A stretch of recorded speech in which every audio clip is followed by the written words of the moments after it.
Greetings, everyone. Peace and blessings be unto you all. I am Minister Jamie Eatman, and I am on the rise. I'd like to thank you all for joining me, those of you who are with me at the moment, those who shall come later, and those who will review this later. I just thank God for the opportunity to come before you all. As usual, we will begin with prayer. Let us pray. Most Holy Father, Lord, we thank you. We just thank you for this day and this hour. We thank you for all the things that are going on, all of the prophecies that are being fulfilled. We thank you for all the people that are coming out of darkness into the marvelous light. We thank you for all the awakening that's going on. We thank you for your word that's being made clearer. We pray for more wisdom, knowledge, understanding, and revelation of what is going on in this hour. We pray you will bless this program. Let something be said, done that's going to be a blessing to your people. And we do want to seek your face in all that we say and do. So I want to take this moment to ask forgiveness for any sins we've committed knowingly or unknowingly, and ask you to forgive us for our trespasses. And we ask you to forgive those who may have trespassed against us. But Father, we just pray that this is indeed the hour where truth and justice shall rise to its rightful place. We give you honor and glory in all things. It's in the spirit of Christ I pray. Amen, amen, and amen. Amen. All right. How you doing today, Brother Gregory? I'm doing well. How about yourself? I'm doing great. Have you been to a graduation today? I have not. That's what I was doing earlier. I went over to a graduation for one of my in-laws, and they naturally from there went to one of the family members' houses. So spent a little time there. And here we are here. I've been thinking about the program all day, and I just thank God for the opportunity to come here. Watching all the things that are going on in life, it's good to see people coming up and to remember my graduation and my children graduations, the ones that I did get a chance to see it, and I thank God for it. But it was indeed a blessing. People Hmm. look at that as wow, this milestone. I look at that kind of as wow, they about to find out life is just beginning. So I pray they enjoy it while it is such a wonderful time.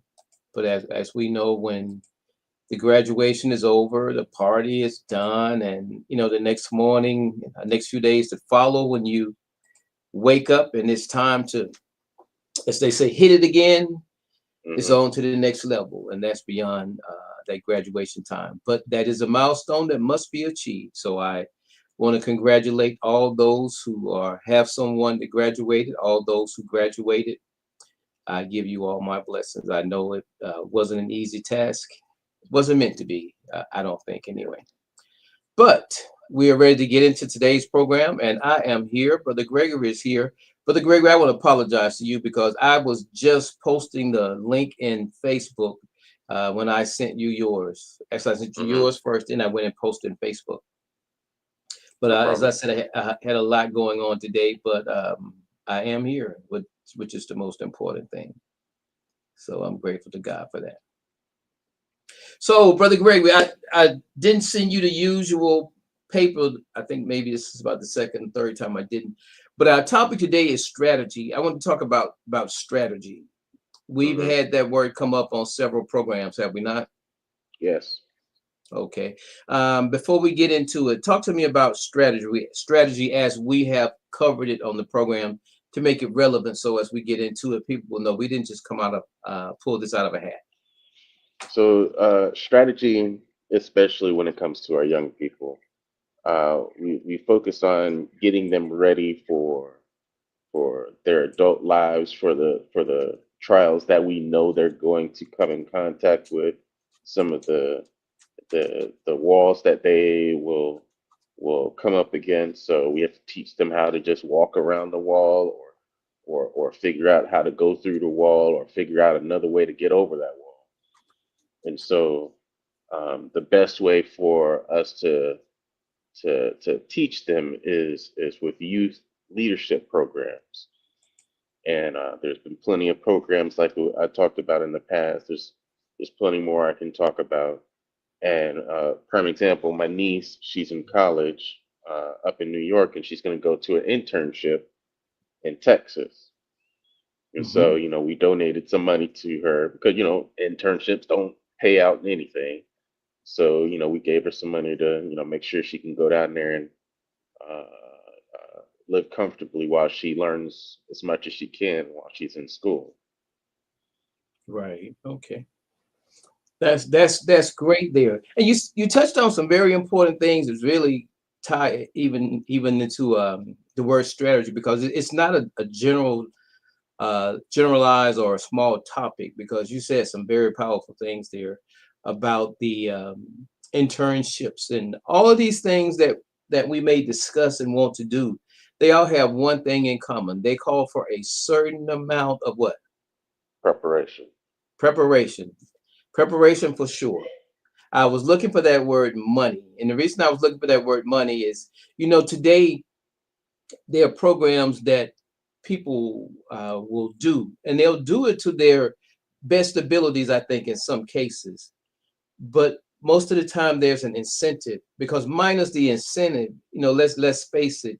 If I have to go out and work 8 hours on a job and then I'm going to volunteer to do a program, I'm going to give it my all in some instances, but there may be some days when I'm already beat because I gave it at the office.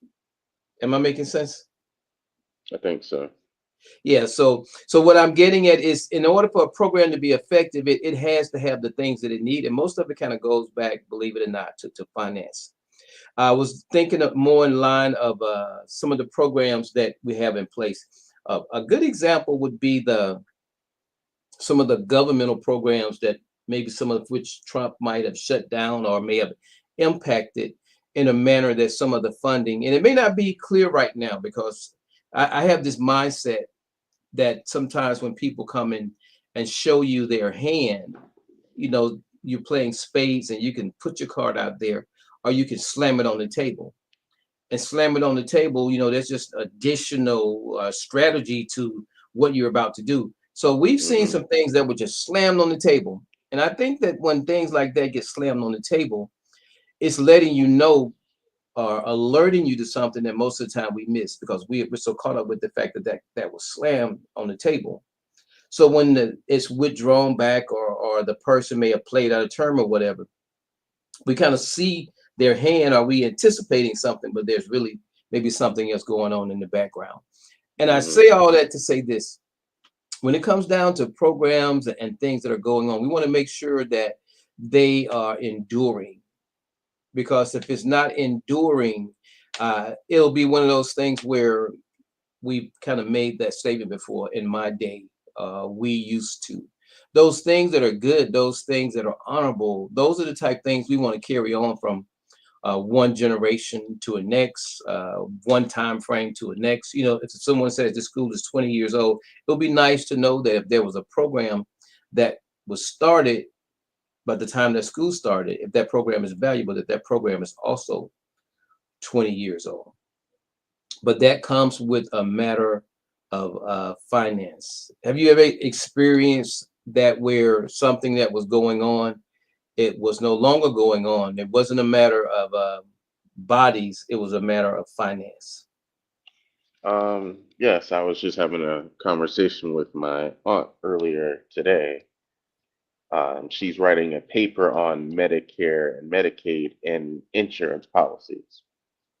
And Mhm. I have a background where I worked with insurance companies, and I worked with some of the best insurance companies like Amica, which is on the top of a lot of people's list.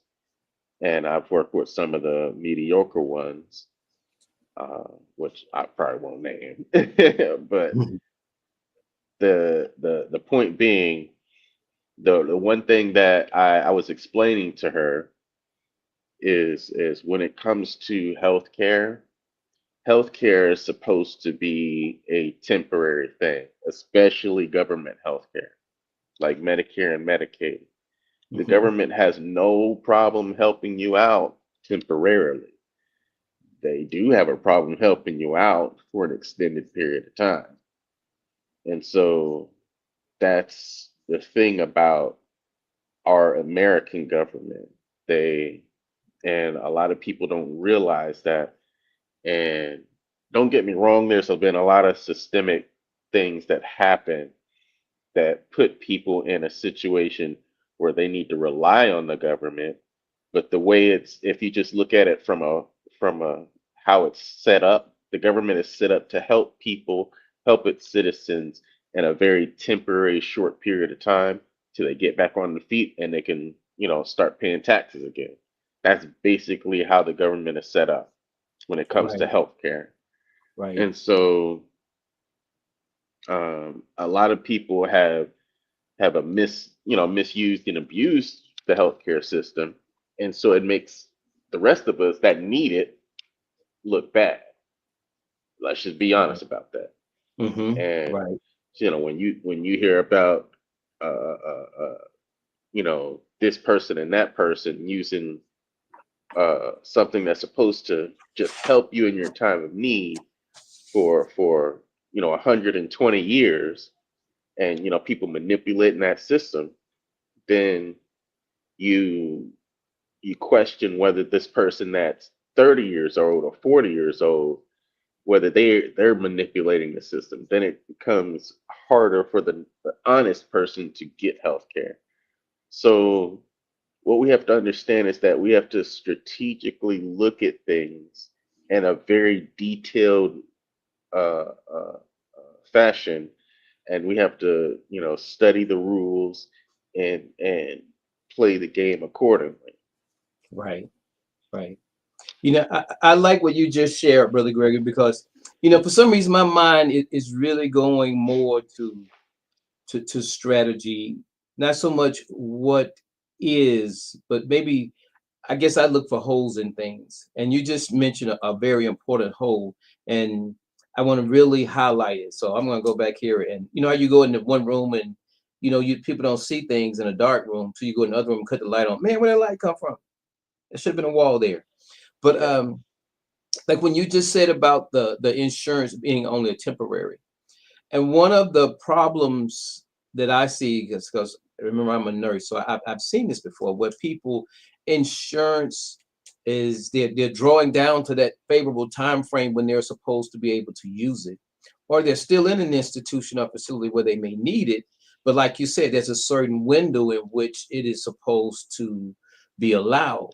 So when that window, you get to it, and if it's not renewed, then here you are now. You're setting someplace, and I like what you said, because here's a bed here that your insurance is not paying for, but you're occupying it, and someone else may need it. That's along the lines of what you're saying about when you need it and it's not there.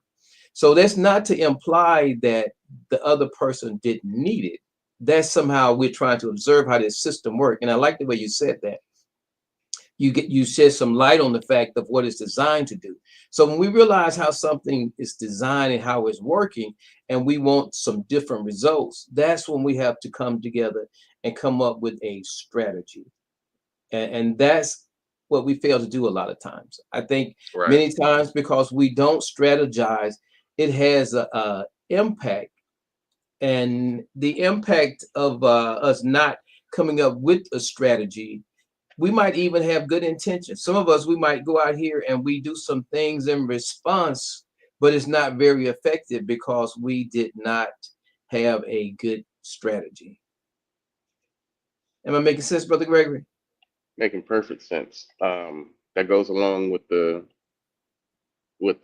idea of, like, the strategy is to grow, improve, and be on the rise to improve yourself.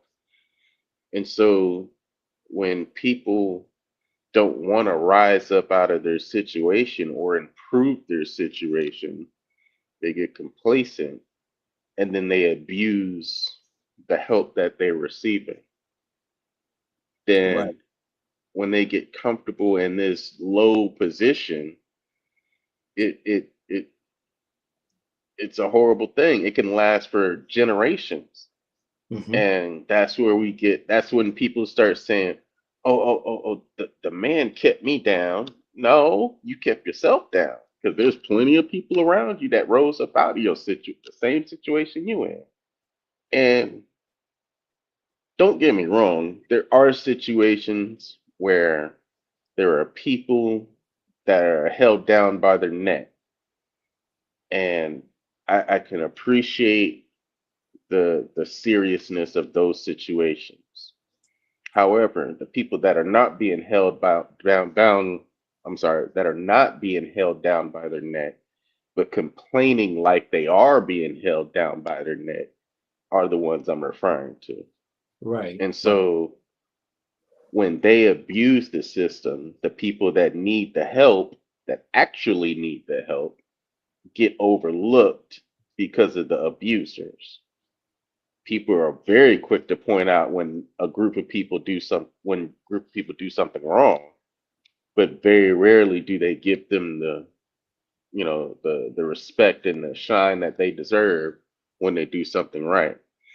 So, uh, prime example, black people as a whole, we basically built this whole country on our backs and our ancestors' backs, and we have never been compensated for it. We were told we were supposed to be compensated for it, but none of us got it. And Mhm. even some of the politicians said, "Oh, we talking about restitution, this, that, and the third," and then turned around and gave the money to people that did not build the country. Right. Right. But that's another conversation for another day. You're right. That is because I was actually, Brother Greg, I was looking at something, and it stated something along the lines that people get it mixed up that the what is it, reparation isn't about. I mean, I don't remember the exact words, so I don't want to mess it up. But basically, what they were saying is that most of us in what we see as reparations, that isn't what it's actually about, because we associate it with slavery and some other things. But I guess with anything, if you're going to accomplish something through a judicial or system or through the courts, you got to come with the type of terminology that the court uses, or else you may be dismissed as being irrelevant. Hmm. So, and you're right. Even attorneys, before they go to court, they come together and they come up with a strategy. So what we're saying here is really highlighting how important that strategy is, because minus a strategy, we'll be in a system where that problem will keep repeating itself. There'll be some, Right. like you said, they won't exactly go back and praise the establishment, but they may give a good testimony in church or whatever. When I went there, they was able to do this for me.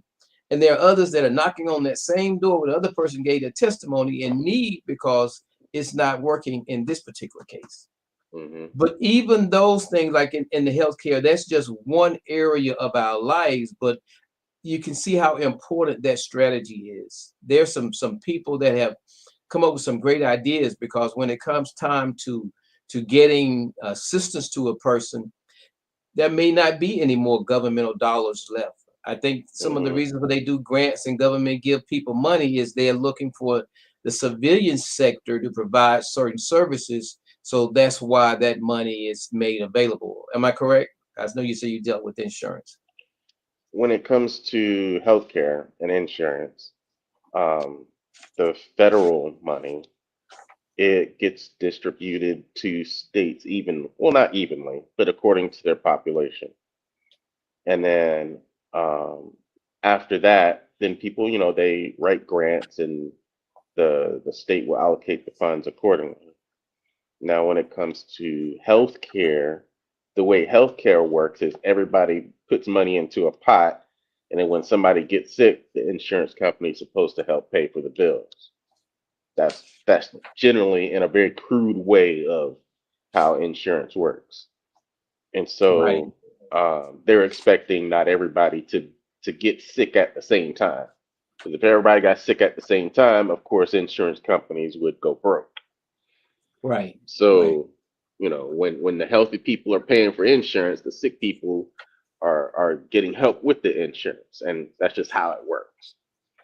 Right. And and a system like that is one that has to be set up, respected, and ran properly, because if ever it is abused, that abuse, does hurt the system, because when you start looking at dollars, and there's somebody that has to provide the care, there's a budget, there's all these things, that have to come into play, that if missed or overlooked, it's only a matter of time before you run out of resources. And when you run out of resources, people, they have to pay bills, and that's why I was telling you about that loving what you're doing thing, where money has to be in the picture. Because if the money isn't there and I'm volunteering here, but now I need more money to take care of the things I have to take care of, that means I'm less available than I was before. So in a good ideal situation, if a person can be rewarded or compensated in some shape, form, or fashion for what they are doing, that organization stands a chance of getting much more work and much more longevity out of that person than they would if they were struggling with finance. That's what I was alluding to earlier when I said Right. money being a key element or a very important issue. Right. So as far as our strategy goes, let's go into another arena of education. Right now, I've heard some things concerning education, and I know you have as well. When we hear those things that pertain to Black consciousness, about how we need to teach our own, and all the things that we say, how realistic do you think those conversations are? Not So needed, but realistic, because I'm trying to introduce the concept of strategy just to make those statements. Is that realistic? so when it comes to the advancement of a community, math, science, and leadership is the key areas of advancing a community. As it doesn't have much to do with your race, it does not have much to do with history. It has nothing at all to do with PE. It has nothing to do with that. So like math, science, leadership skills, and and things that help build a community. Uh, like if you look at just the average human being, the basic needs they need to have met are food, water, shelter, and clothing. And so if you can get people to learn in those fields, and then have someone in a leadership position that delegates and oversees those areas, then a community will strive greatly. Now, when you start to introduce history and language arts and visual arts and all this other extracurricular stuff, it's important to know our past, but it's not that important to grow a community. Like our ancestors have no idea how to work a cell phone or create an app. Mhm.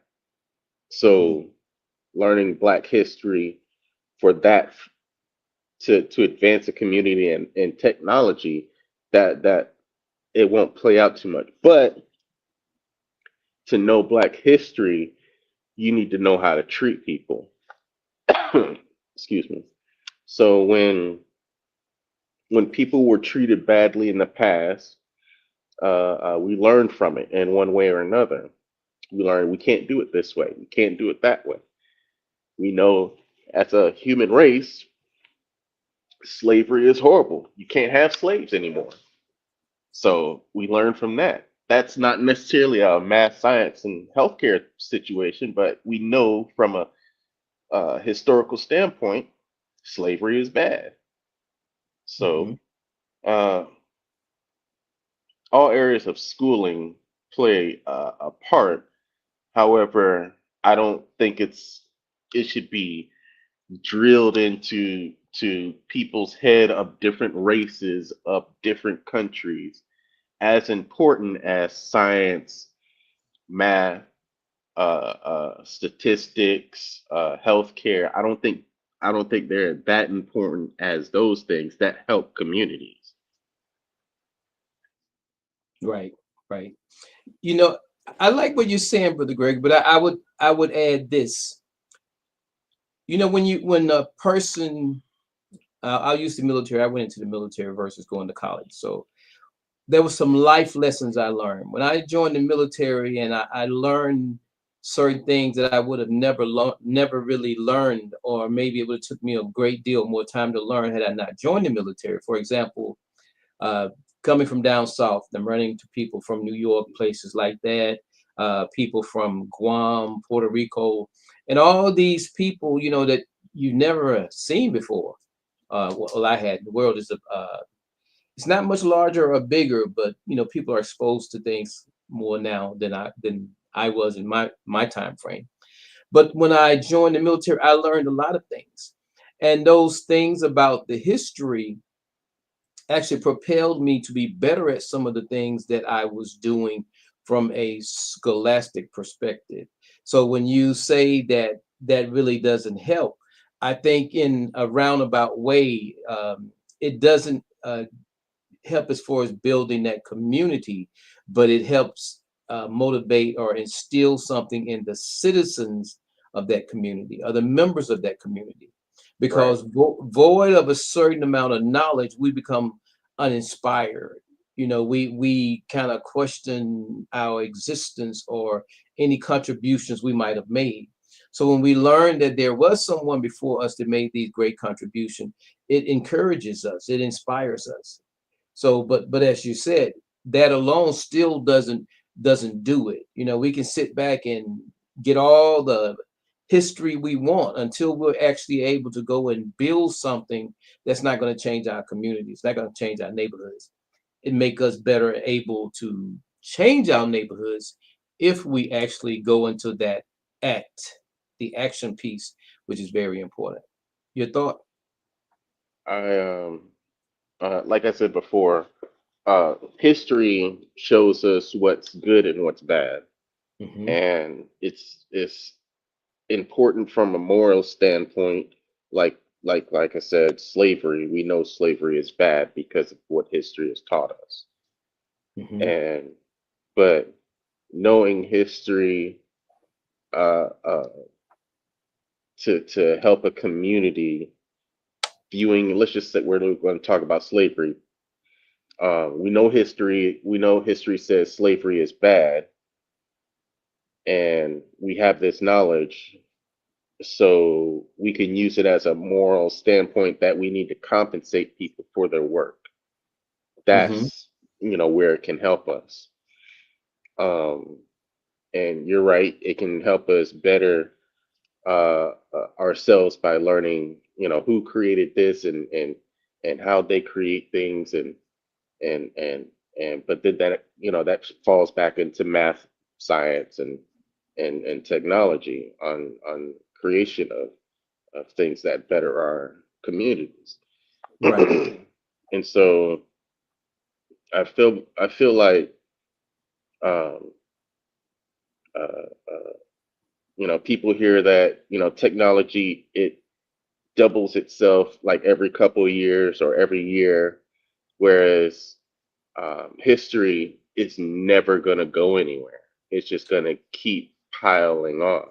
That's just how history works. History, now that we have the technology to store history, history will never be lost. It will only be stacked on top of the last thing we learned and we experience. Whereas technology is something that has to be learned continuously.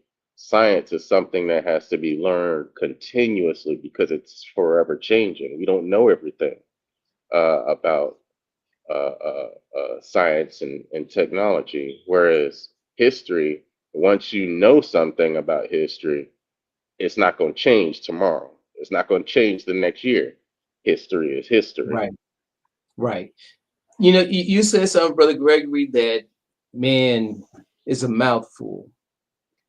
You said how history keeps piling on itself, and you made reference to technology and how it doubles or it increases.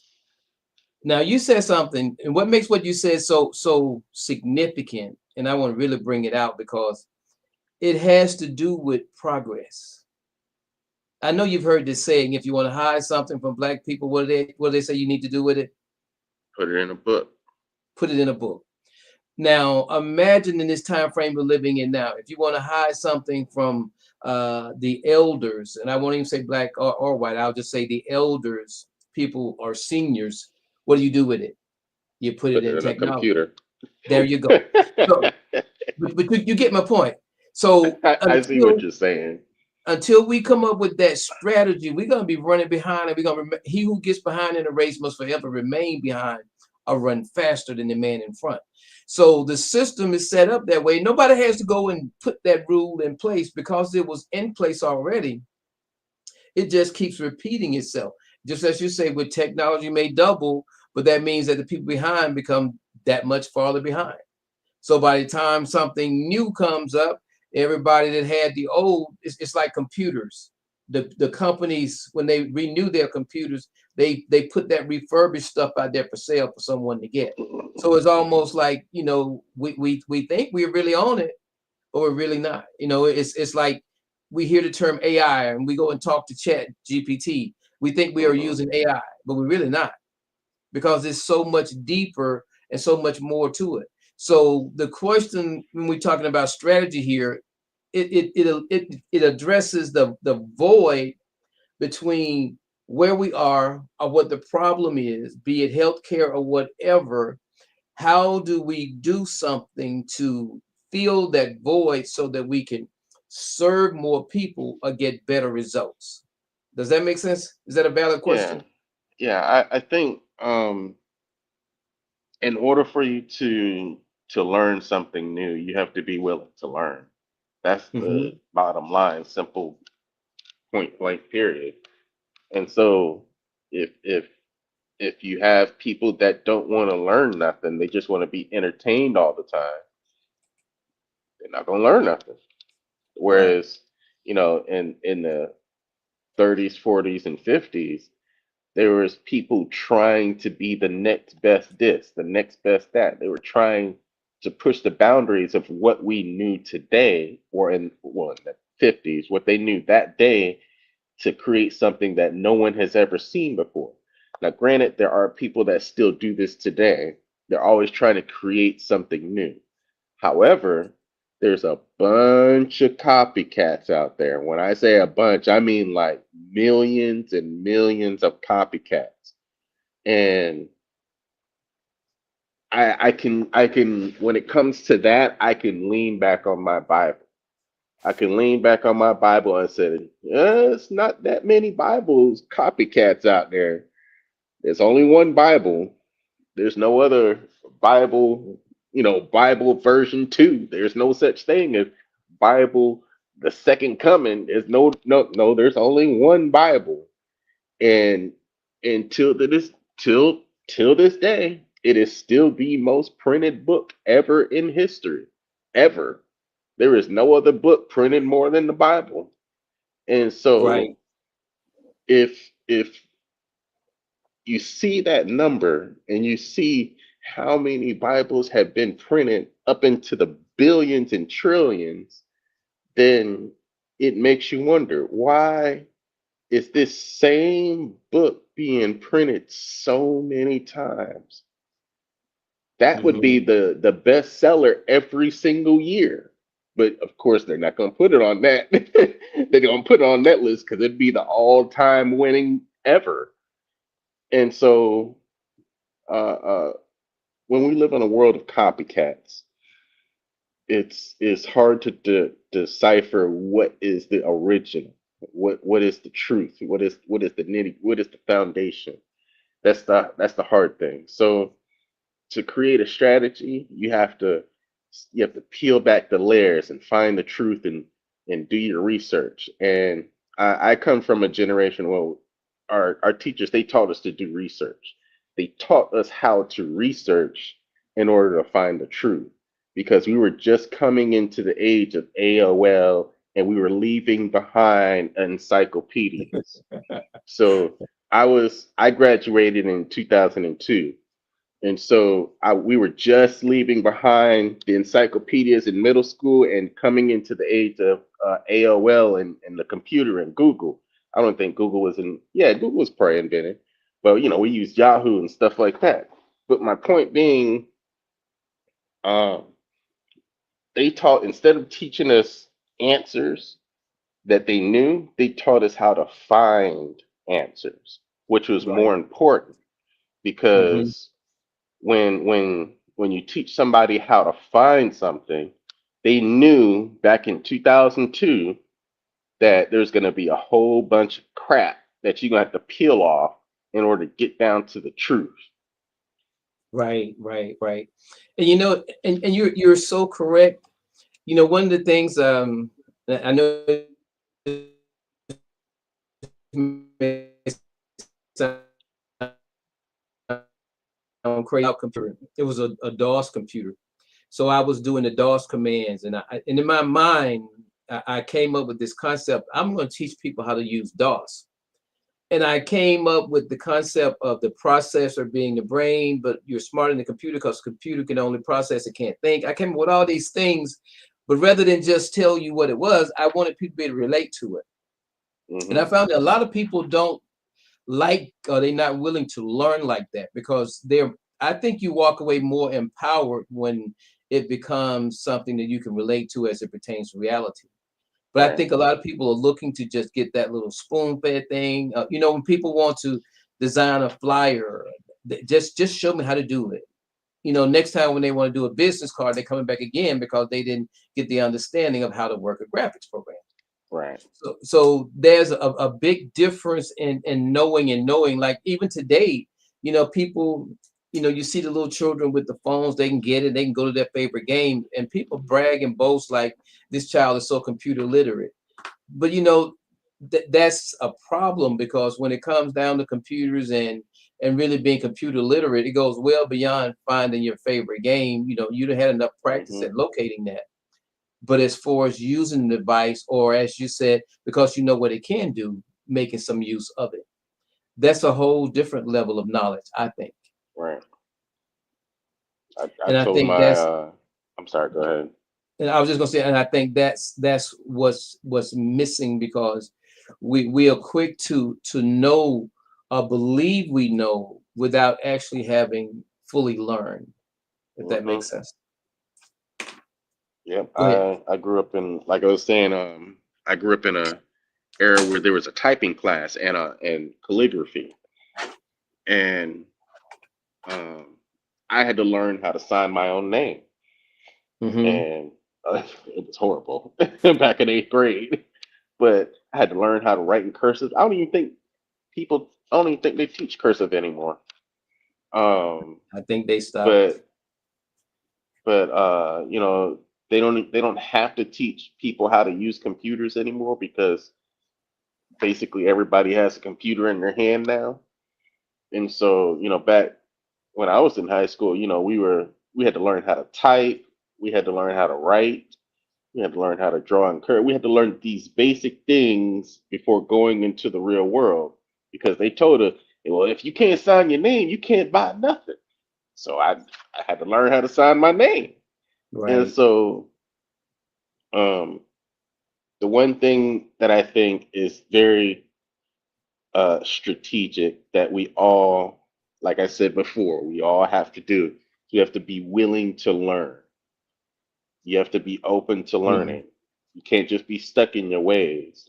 My mother, bless her heart, she loves trying to solve problems in a very 1980s way. And Mhm. she likes going around and asking people uh, this question and that question. Like she came to me today, matter of fact, and she said, "What type of screw do I need to go into concrete?" And being that I have an engineering background, I asked her, "Well, what type of concrete is it? Concrete blocks?" And I started going down this rabbit hole with her, and then I asked her, "What were you drilling in the concrete for?" And she said she wanted to hang shelving and this, that, and the third. I said, we live in 2025 and there's a store for every single thing that you need in your house. And she said, Mm-hmm. well, I just want to hang this and do this and do that and store something. I said, there is a literal place called the Container Store that can solve all your problems without drilling any holes. And she said, what do you mean? I said, literally, a store called the Container Store that contains everything.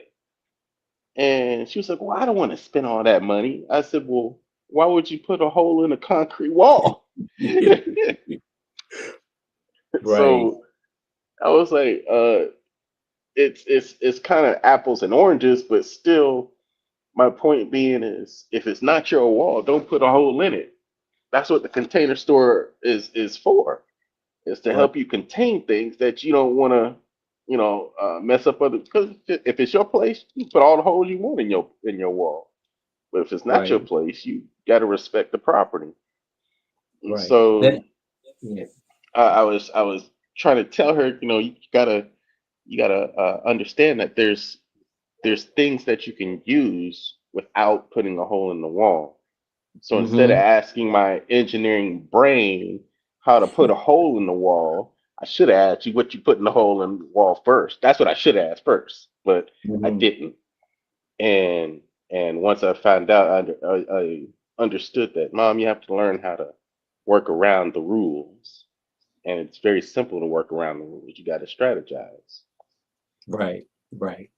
And that's something that there's that saying, a person can't teach what they don't know, and they can't lead a person where you won't go.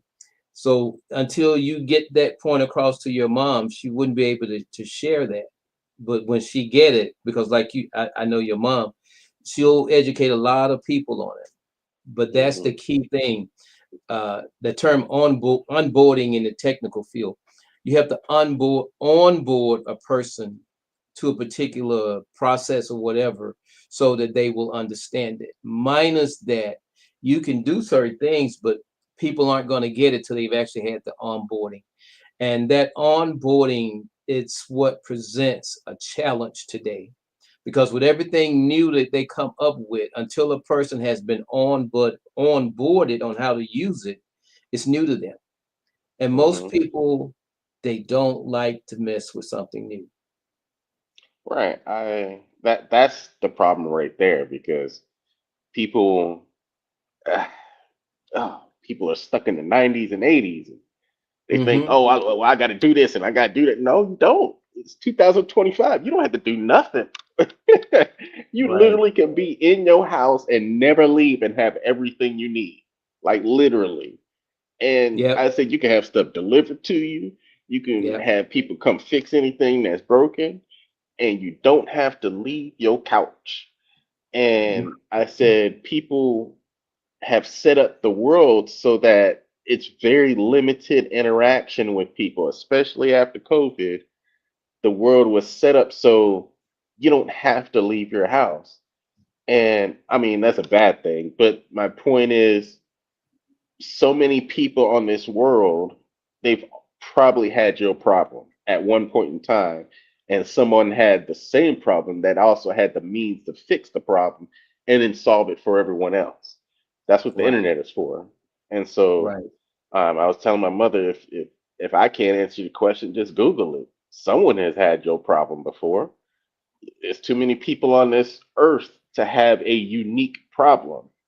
That's that should be the slogan from now on. It's too many people to have a unique problem.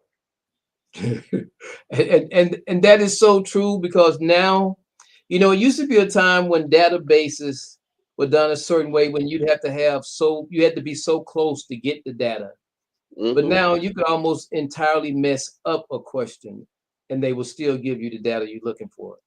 Right. That is how, I guess, how advanced they program the computers now. They have such a means of programming and processing, to the point you could type in something, misspell the word, and it'll actually do you did you mean this.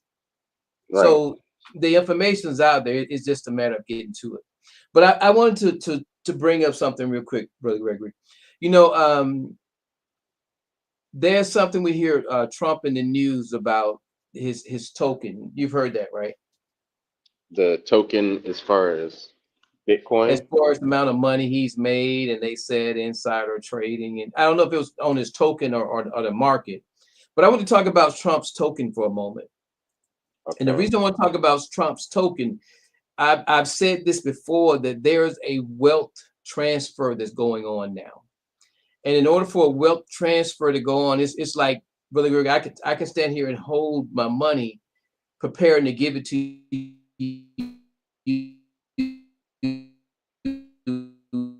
as and receive, the money stays in my possession. Correct? I'm sorry. Say it one more time. I said if I had money to give to you, I could stand there with my arms extended and my arms full of money, but until you actually reach and take it, the money will remain with me, correct? Correct.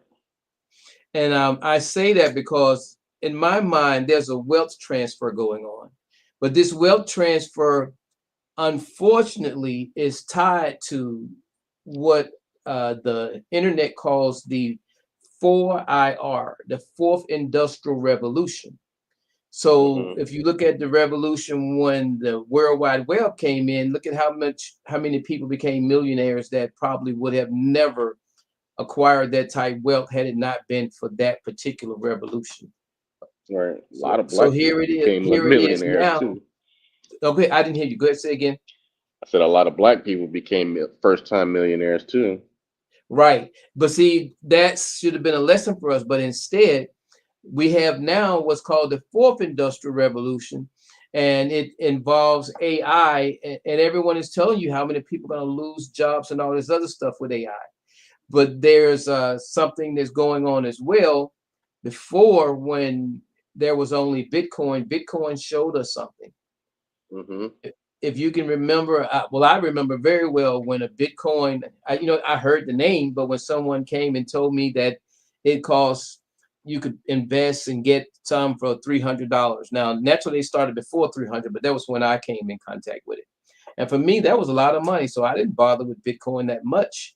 I did some things with it, but when I learned and I look back on history, and I look at now, those $300 I would have paid for the Bitcoin, if I had put that money aside and looked in the safe where I had it at and failed to get the Bitcoin that I was offered, I'd still have my same $300 in my vault.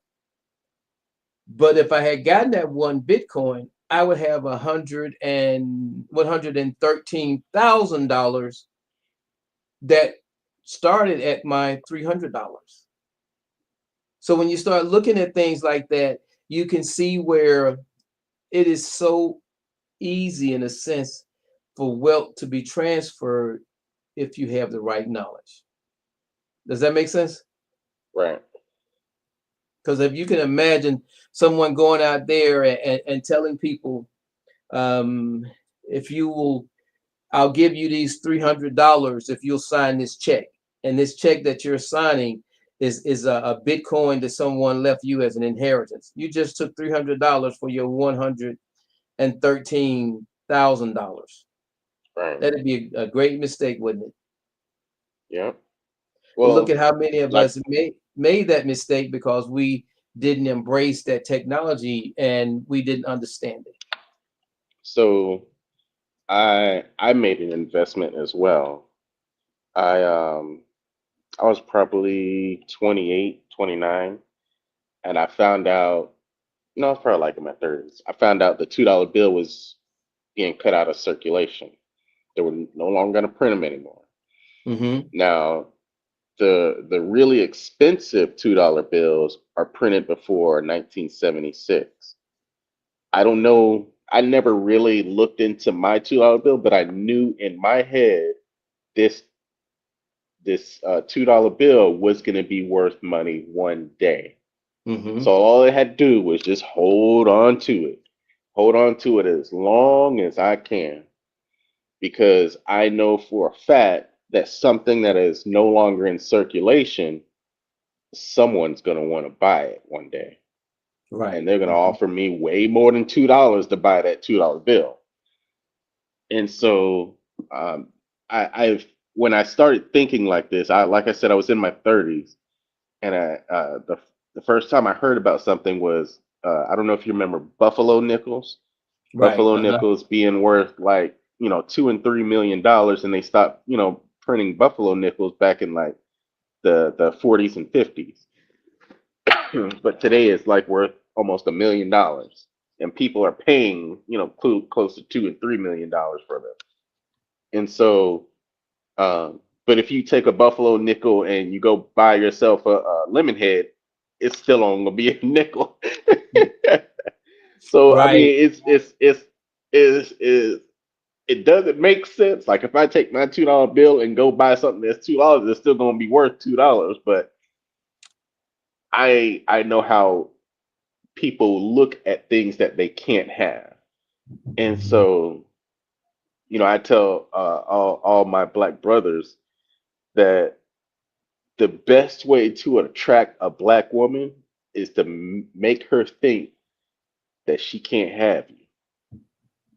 She'll come flocking to you, Right. and it works for me all the time.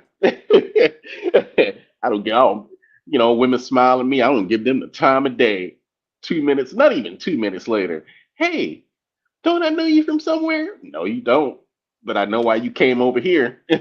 And so it's just how humans operate. They like to have things that they like to want for things that they can't have.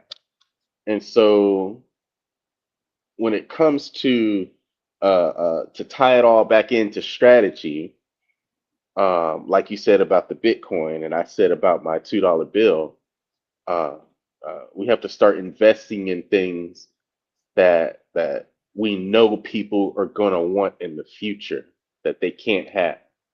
So a prime example is, you go buy a book that you know for a fact is going to be a bestseller one day. 50 years from now, that's people going to want that book, especially, books from people that have passed away. And so, um, a prime example is the first time I saw a 1969 Camaro, I fell in love with that car.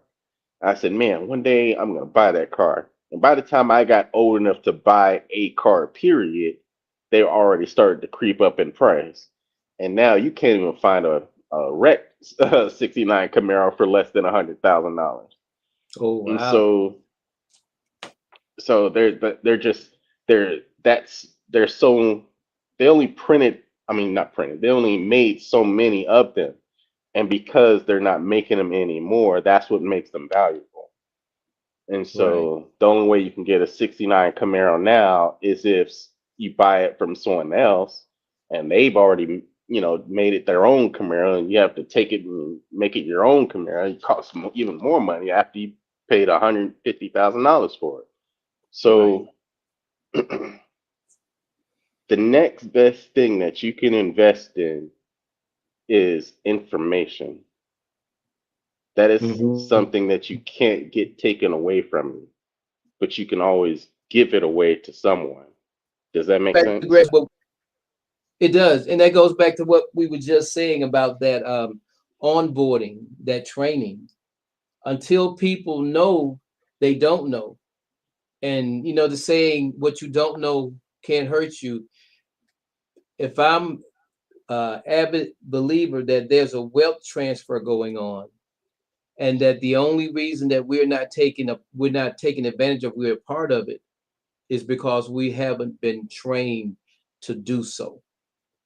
So that goes right back to a strategy. If you're going to be a part of this, it calls for a strategy, and a big part of that strategy goes back to that word communication, but in the form of education.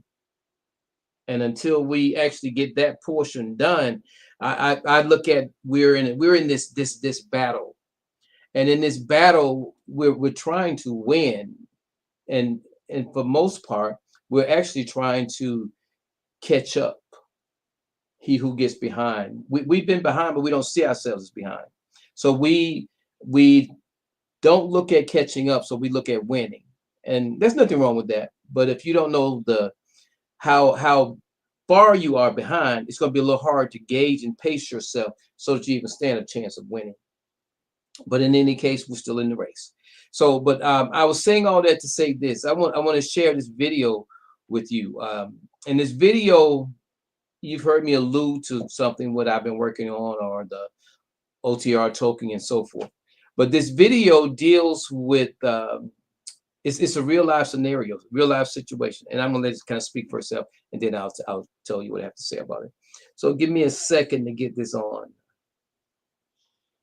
and share my screen, and this screen right here, and I'm gonna enlarge it, and I'm gonna play it. Welcome to We Are, fuels the On the Rise movement. We Are is a digital asset with real world value. We are on the rise today. We are not waiting. We are on the rise, and that's our declaration. We Are is the change. We Are is the solution. We Are is the difference. A local church purchased $64.28 in We Are tokens. 3 weeks later, the value of the church's We Are token were $91.39. When you subtract the initial cost of $64.28, we get a profit of $27.11. The screen shows that the 2.4 million WEIR tokens are valued at $91.39. If we deduct the local church's cost of $64.28 from the valued amount of $91.39, the remaining profit is $27.11. Next, let's take a look at a grandmother and grandson's purchase. The screen shows the 3 payments made into the grandmother's wallet: $26.82, $6.03, and $24.55, which equals a total of $57.40. The grandson's wallet shows the 3 payments made into his wallet: $26.18, $6.03, and $1.61. This adds up to a total of $33.82. Now, let's talk about the grandmother's and grandson's profits. Grandmother's WEIR tokens are now valued at $210.55.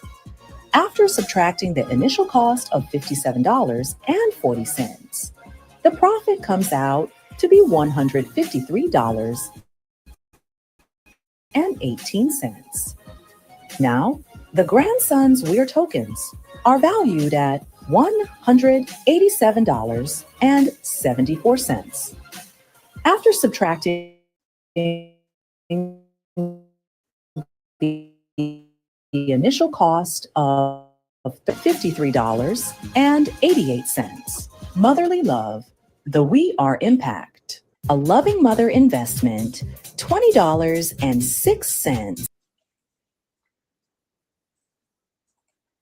I'm going to stop that there, Brother Greg. It's just other examples here. But I showed that because, when I had this thing about this wealth transfer, and I started working on it probably a couple years ago, but finally I got it finished, and those were some actual results from it. But this is how we fail to notice, or we fail to catch up on things. When I first heard of how much money Trump made using his crypto, his coin, I realized that, wow, I would have never thought that he would have done that.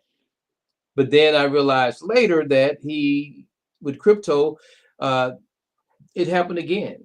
And then I realized that, he was showing us something that we'd already seen. Do you remember when they used to call Bitcoin drug dealers' money? I don't remember that. That's what they used to say. That's what the government said. They called it that it was drug dealers' money. They confiscated it. It was people that used it, was associated with crimes because it was a good alternative to money. But now it's Yeah, it was a just it was just the money that they couldn't track. right. But that's my point. So because what they couldn't control, it's like people that were moonshiners. You know, this is a drink here that's not killing nobody, but because you can't tax it, you can't control it, you make it illegal. So there's a pattern to things. And if you think about BRIC, Brazil, I don't know, India, I don't forget who the R is. Yeah, Brazil, Russia, India, China, and South Africa, and now there's a lot of other people that's becoming a part of it. But they did what they did because it was about money, it was about currency, it was about power. And I'm showing this because one, it does exist for one, and two, when we talk about we're bar carding someone to show them our power, to introduce or get behind something of this nature, adoption increases in value. The greater the value, the more the community is enriched. You've heard me talk about the narrative. Imagine doing everything that we have been doing nothing different, but increasing the amount of money circulating in our community by a third or maybe close to it. That's the power that crypto has. So when you see people talking about Trump and his coin and how much money he made, it's because that's the reality. Imagine if we use the right tools to produce the right results, the amount of difference we can make in our community rightly. But that's a show all within itself. But I wanted to show that because this is an example of strategy. When we come to the table and we come and we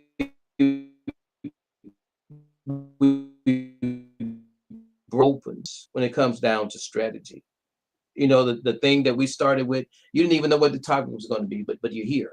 And because Hmm. you're here and our conversation starts, there's just certain things that are evident. And as we identify them, then we can put those things on the table and make a concerted effort toward a particular strategy for them. And I wanted to say that because as I stated, this is the time. It is actually time for a strategy. And right now, as much as we think we're doing as a community, and this is me speaking, I can't speak for everyone, but with everything I see going on supposedly as a community, I see it as being weak and lacking teeth. Because if the teeth and the finance is that piece that empowers, that piece that enriches, then that's the piece that we need to focus on. But it goes right back to strategy. How do you introduce this strategy? This strategy that we're looking at goes back to almost everything that we are needing to do. We have to be able to educate, motivate, and inspire. So when you hear those words, educate, motivate, and inspire, that's normally when I am Minister Jamie Eatman. I am on the rise, educating, motivating, and inspiring individuals to rise. That's not just some theme song or some little slogan that I have. That is where we need to get to. Because if we're going to move forward, it isn't about one individual getting there. All too often, we've heard of people who became successful and they never look back. But the objective is to move the people forward, to move the army forward, to move the masses forward. And that's where it's going to take some sacrifice. That's where it's going to take those additional funds or monies that could be made from doing things in unison. Not about even making a donation, just being a part, getting on board. Can you imagine that, Brother Gregory? If you had 50 people and all you asked of them was to just go out and buy these $10 in token, you can convert them back. And maybe when you convert them back, they might be at $15. You didn't say give to me. You said just do this. And if everybody did that as they grow in wealth, nobody gave anything. They just Hmm. invested. in something. Does that make sense? It does make sense. And that's a show by itself. But that's where we are. And I think once we begin to do something like that, when people say we should be able to build our own schools and all that, if Trump can use a token and raise billions of dollars, we as a people should be able to do the same thing. All it takes is that support of it, because the technology, as we said, is going to do what the technology is going to do. Right. We just need to get in the game and learn how to use the technology. Right. That's only a minute part of the strategy. But when we get there, come together at that table and we start discussing these things and how we're going to go about it, it's almost like everything you need is in your hand. It's in your hand. Just a matter of moving forward with it. But we're out of time here. I really want to get into awaiting the strategy, and we're going to be talking more about strategy for probably at least the next couple of shows, and actually getting down to some things where we're going to be introducing some things. I'm working toward this thing, Brother Gregor, so you can think ahead. I'll be introducing next week we're going to roll out somewhat of a fundraiser on somewhat what I just said. Churches and whatever can get in, and all they got to do is just get people to do exactly what I said. Just invest in it. You ain't got to give it to me. You ain't got to give it to the church. Just invest, and whoever it was that brought that person on, when that onboarding take place, they get a additional bonus. But everybody keeps what they invested, and at the same time, it causes an increase because it's adoption. When we get that down packed and realize that crypto isn't just something in the US, it's global. How many times you heard people say they want an international ministry? There's just certain things that are already there. We just need to tap into it. Mm-hmm. So I'm going to give it back to you, your comments, and if you can wrap it up with your Emmy moment, just take your time. I think that you hit the nail on the head when it comes down to finance. That's an important part of strategy, especially when building a community. And my Emmy moment for this evening was when we were talking about some of the things involved in healthcare and to make sure people understand that hopefully being sick is temporary and you shouldn't just rely on healthcare every day of the week, and you just use that service for the time being, get better, and you keep moving.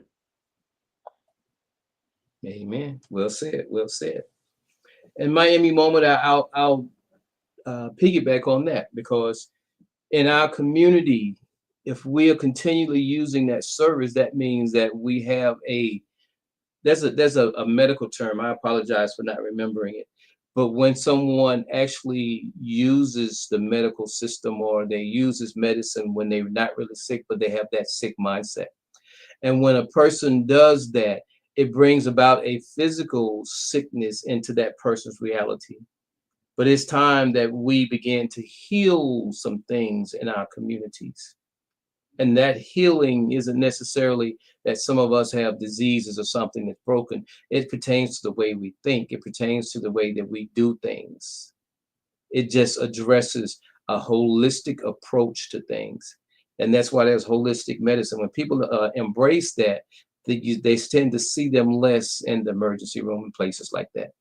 So I just want to say this to you all. There's something going on in your life or around you where you might be able to make a difference. I would encourage you to do so, because you never know how important the thing that's in your mind that has been there for years is to the success or failure of someone's actions or whatever it is they might be attempting to do. You have wealth, you have knowledge. You don't know how needed it is until you actually offer it. I encourage you all, rise to the occasion and position yourself where you can better make a difference, educating, motivating, inspiring someone else to do the same. Thank you all for joining us. This has been another show of On the Rise Movement. And I want to invite you all back again next Friday. And in addition to coming back next Friday, I want to encourage you all to join Lady Antoinette on Wednesdays. And I'm going to put her commercial on here. If you will give me one moment to find it. Here we go. Greetings, peace and blessings. You're invited to Rise to Prosperity, Wednesday evenings at 8 p.m.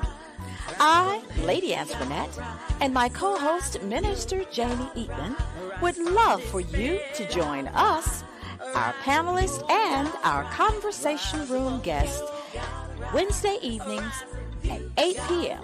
as we rise to prosperity. All right, everyone. And thank you all for joining me. If anyone happens to ask what was said and you find yourself short of words, just think about this little 30-second clip here. There is no time to engage in the luxury of cooling off or to take the tranquilizing drug of gradualism.